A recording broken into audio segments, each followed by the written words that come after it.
ಎಲ್ಲರಿಗೂ ನಮಸ್ಕಾರ. Government employees ಒಂದು ಅಪ್ಡೇಟ್ ಇದೆ. ಅಂದ್ರೆ ತಕ್ಷಣ ಸ್ಪಂದಿಸಲು ಸರ್ಕಾರಕ್ಕೆ ಒಂದು ನೌಕರರ ಸಂಘ ಏನಿದೆ ಒಂದು ಆಗ್ರಹ ಮಾಡ್ತಾ ಇದ್ದಾರೆ. ಏನಂತ ನೋಡೋಣ ಬನ್ನಿ. KSS ಯೋಜನೆಗೆ ಒಳಪಡುವ ನೌಕರರಿಗೆ ನೋಂದಾಯಿತ ಆಸ್ಪತ್ರೆಗಳಲ್ಲಿ ಚಿಕಿತ್ಸೆ ಪ್ರಾರಂಭಿಸಲು ಆಸ್ಪತ್ರೆಗಳಿಂದ ಸಲ್ಲಿಸಲಾಗುವ ಪ್ರಸ್ತಾವನೆಗಳಿಗೆ KSS ನಿಂದ ಅನುಮೋದನೆ ನೀಡುವಲ್ಲಿ ವಿಳಂಬವಾಗುತ್ತಿದೆ.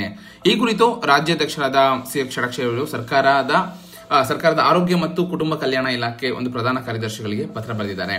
ಕರ್ನಾಟಕ ಸರ್ಕಾರವು ರಾಜ್ಯ ಸರ್ಕಾರಿ ನೌಕರರು ಮತ್ತು ಅವರ ಕುಟುಂಬ ಸದಸ್ಯರಿಗಂತಾನೆ ಒಂದು ಆರೋಗ್ಯ ರಕ್ಷಣೆಗಾಗಿ ಕುಟುಂಬ ಸದಸ್ಯರ ಆರೋಗ್ಯ ರಕ್ಷಣೆ ಮಾಡಬೇಕು ಅಂತ 2025 ಅಕ್ಟೋಬರ್ 1ರಿಂದ ಕರ್ನಾಟಕ ಆರೋಗ್ಯ ಸಂಜೀವಿನಿ ಯೋಜನೆ KASS ಅಂತ ಹೇಳ್ತಾರೆ, ಅದನ್ನ ಜಾರಿಗೆ ತಂದಿದೆ. ಆದ್ರೆ ಈ ಯೋಜನೆಯಡಿ ಆಸ್ಪತ್ರೆಗಳಲ್ಲಿ ಚಿಕಿತ್ಸೆ ಆರಂಭಿಸಲು ಅಗತ್ಯವಿರುವ ಒಂದು ಪೂರ್ವಾನುಮತಿಯ 24ರಿಂದ 48 ಗಂಟೆಗಳವರೆಗೆ ಒಂದು ವಿಳಂಬವಾಗುತ್ತಿರುವ ತೀವ್ರ ಗೊಂದಲಕ್ಕೆ ಕಾರಣವಾಗಿದೆ. ತುರ್ತು ಚಿಕಿತ್ಸೆ ಅಗತ್ಯವಿರುವ ಸಂದರ್ಭಗಳಲ್ಲಿ ನೌಕರರು ಮತ್ತು ಅವರ ಕುಟುಂಬಗಳು ತೀವ್ರ ತೊಂದರೆ ಅನುಭವಿಸ್ತಾ ಇದ್ದಾರೆ ಎಂದು ಕರ್ನಾಟಕ ರಾಜ್ಯ ಸರ್ಕಾರಿ ಸಂಘದ ನೌಕರರ ಸಂಘ ಏನಿದೆ ಅದು ಆರೋಪ ಮಾಡ್ತಾ ಇದೆ. ಹಾಗೆ ಒಂದು ಲೆಟರ್ ಕೂಡ ಬರೆದಿದ್ದಾರೆ. ಸೊ KSS ಯೋಜನೆಗೆ ನೋಂದಾಯಿಸಿಕೊಂಡಿರುವ ಆಸ್ಪತ್ರೆಗಳಲ್ಲಿ ಚಿಕಿತ್ಸೆ ಪಡೆಯಲು ಸರ್ಕಾರಿ ನೌಕರರು ದಾಖಲಾದ ಸಂದರ್ಭಗಳಲ್ಲಿ ಚಿಕಿತ್ಸೆ ಪ್ರಾರಂಭಿಸುವ ಪೂರ್ವದಲ್ಲಿ KSS ನ ಅನುಮೋದನೆ ಪಡೆಯಬೇಕಾಗಿರುತ್ತೆ. ಚಿಕಿತ್ಸೆಗೆ ಅನುಮೋದನೆ ಕೋರಿ ಸಲ್ಲಿಸಲ್ಪಡುವ ಪ್ರಸ್ತಾವನೆಗಳಿಗೆ KSS ಅನುಮೋದನೆ ನೀಡುವಲ್ಲಿ ಕನಿಷ್ಠ 24ರಿಂದ 48 ಗಂಟೆ ಅಂದ್ರೆ 1ರಿಂದ 2 ದಿನ ತಗೊಳ್ತಾ ಇದೆ, ಕಾಲಾವಕಾಶ ತೆಗೆದುಕೊಳ್ತಾ ಇದೆ. ಇದರಿಂದ ಒಂದು ತುರ್ತು ಸಂದರ್ಭದಲ್ಲಿ ಏನ್ ಮಾಡಬೇಕು, ನೌಕರರು ಅವ್ರ ಫ್ಯಾಮಿಲಿಗೆ ಎಫೆಕ್ಟ್ ಆಗುತ್ತೆ, ಅನಗತ್ಯ ಕಾಯುವಂತೆ. ಸೊ ಎಕ್ಸಾಂಪಲ್, ನಾವು ಯಾವಾಗಾದ್ರೂ ಹಾಸ್ಪಿಟಲ್ಗೆ ನಾವು ಸೇರ್ಬೇಕು ಅಂದ್ರೆ ಅದು ಯಾವಾಗ ಎಮರ್ಜೆನ್ಸಿಲಿ, ಸೊ ಯಾರು ಪ್ಲಾನ್ ಮಾಡಿ ಹಾಸ್ಪಿಟಲ್ಗೆ ಸೇರಲ್ಲ. ಸೊ ಇಲ್ಲೇನಾಗ್ತಿದೆ, ನಾವು KSS ಅನುಮೋದನೆ ಅಂದ್ರೆ ಪಡ್ಕೋಬೇಕು, ಅದು ಒಂದು ಪರ್ಮಿಷನ್ ತಗೋಬೇಕು ಅಂದ್ರೆ ಅಲ್ಲಿ ಟೈಮ್ ತಗೋತಾ ಇದೆ 24ರಿಂದ 48 ಗಂಟೆ.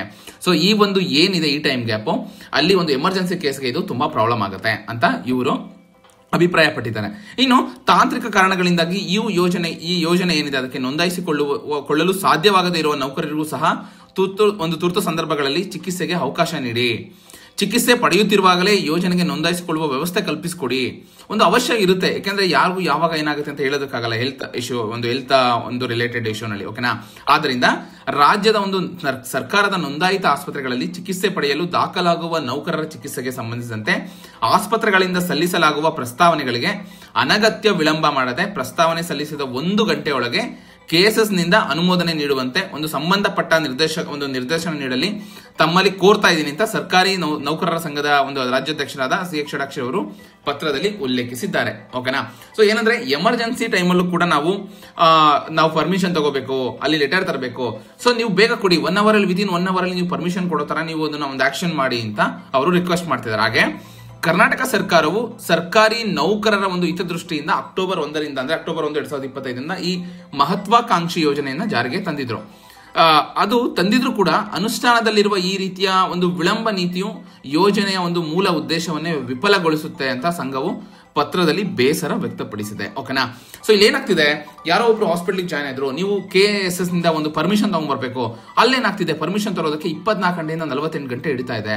ಸೊ ಆ ಪರ್ಮಿಷನ್ ತಗೋಬರೋ ಗ್ಯಾಪಲ್ಲಿ ಹೆಲ್ತ್ ಕಂಡೀಷನ್ಸ್ ಏನಿರುತ್ತೆ, ಸೊ ಪ್ಲಾನ್ ಅಂದ್ರೆ ಓಕೆ, ಈಗ ಯಾವುದೋ ಒಂದು ಆಪರೇಷನ್ ಮಾಡ್ಬೇಕಪ್ಪ, ಪ್ಲಾನ್ ಇದೆ, okay fine, but emergency cases ಅಲ್ಲಿ ಇದು ವರ್ಕ್ ಆಗ್ತಿಲ್ಲ ಅನ್ನೋದು ಒಂದು ಸಂಘದ ಅಭಿಪ್ರಾಯ ಅನ್ಸುತ್ತೆ. ಓಕೆನಾ? ಸೊ ಇದ್ರ ಬಗ್ಗೆ ನಿಮ್ಗೆ ಅನ್ಸುತ್ತೆ ಕಮೆಂಟ್ ಮುಖಾಂತರ ತಿಳಿಸಿ. ಸೊ ಇದೇ ರೀತಿ ಒಂದು ಲೇಟೆಸ್ಟ್ ಅಪ್ಡೇಟ್ಗಾಗಿ ನನ್ನ ಯೂಟ್ಯೂಬ್ ಚಾನಲ್ ಸಬ್ಸ್ಕ್ರೈಬ್ ಮಾಡಿ, ಇದೇ ರೀತಿ ಸಪೋರ್ಟ್ ಮಾಡ್ತಾ ಇರಿ. ಧನ್ಯವಾದಗಳು.